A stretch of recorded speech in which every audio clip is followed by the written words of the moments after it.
Hello friends, मी अपर्णा. आजचा हा जो वर्षाचा शेवटचा दिवस आहे 31 डिसेंबर 2025. या संपूर्ण वर्षात मला खूप काही काही छान गोष्टी मिळालेल्या आहेत आणि त्याच्याबद्दल मी खूप कृतज्ञ आहे. आणि त्यासाठी एक छोटंसं सेलिब्रेशन प्रत्येकाने करावं असं मलाही वाटतं. आणि मला काय काय मिळालं हे मला तुम्हाला शेअर करावं असं नक्की वाटतं. तर लेट्स सी, आपण पुढे बघूया. तर मी एक छोटासा केक आणलेला आहे. आणि तुम्हाला सगळ्यांना माहिती आहे की मला आहे ना असं सेलिब्रेशन वगैरे अशा गोष्टी फार आवडत नाहीत. पण हे जे काही वर्ष एकदम सुंदर गेलेलं आहे आणि I am very grateful for that. So त्यासाठी एक छोटासा केक आहे आणि मला जे जे मिळालेलं आहे ना त्या छोट्या छोट्या गोष्टी तुम्हाला बघायला खूप आवडतील आणि तुम्हाला स्वतःला सुद्धा रिअलाइज होईल की खरंच हे वर्ष खूप सुंदर होतं आणि इथून पुढेही बरीच वर्ष आपल्या आयुष्यातली खूप सुंदर जातील. लेट्स.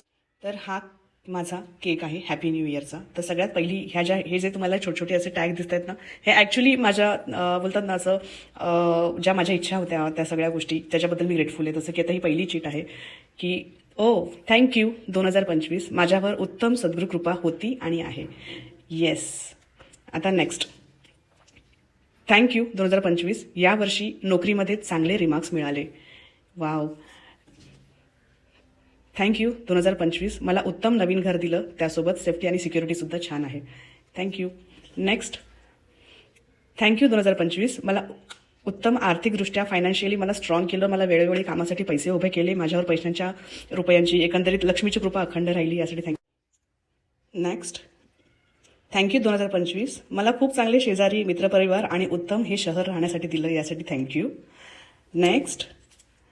थँक्यू 2025, माझे कुटुंब आणि मी आम्ही सगळेजण हे संपूर्ण वर्ष आरोग्यसंपन्न होतो आणि आहोत, यासाठी थँक्यू.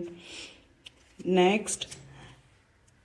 थँक्यू, मला यावर्षी उज्जैन महाकाल यांचे दर्शन झाले. पुढे आहे थँक्यू, मला यावर्षी खूप चांगले सहकारी मिळाले, कोऑर्डिनेटर मिळाले आणि प्रिन्सिपलसुद्धा खूप चांगल्या मिळाल्या. नेक्स्ट. थँक्यू, यावर्षी मला मेकअप आणि नेल आर्टमध्ये भरपूर काम मिळालं. थँक्यू. परत थँक्यू 2025, मला माझ्या संपूर्ण कुटुंबाची उत्तम साथ आणि सोबत आहे. आणि सगळ्यात शेवटचं म्हणजे थँक्यू 2025, मला एक छोटासा स्मॉल बिझनेस सुरू झाला आणि तो सक्सेसफुल होत आहे. हो, तुम्हाला सगळ्यांना माहीत आहे माझा एक छोटासा स्मॉल बिझनेस आहे आणि तो यावर्षी मी सक्सेसफुली म्हणजे स्टार्टअप केलं, म्हणजे सहज केलं आणि ते सक्सेसफुल झालं, असं ते झालं. So I am very grateful. आणि तर तुम्हाला कळलेलं आहे की खूप सुंदर गोष्टी या वर्षात झालेल्या आहेत आणि आपल्याला ते माहीत पण नसतं. पण ते मी आता लिहायला गेली तेव्हा मला सगळं आठवत गेलं की इतकं सुंदर छान छान सगळं वर्ष गेलं आणि अजूनही सुंदर गोष्टी असतील माझ्या आयुष्यात, खूप सुंदर. ज्या नाही मिळाल्यात त्या नक्की मिळतील.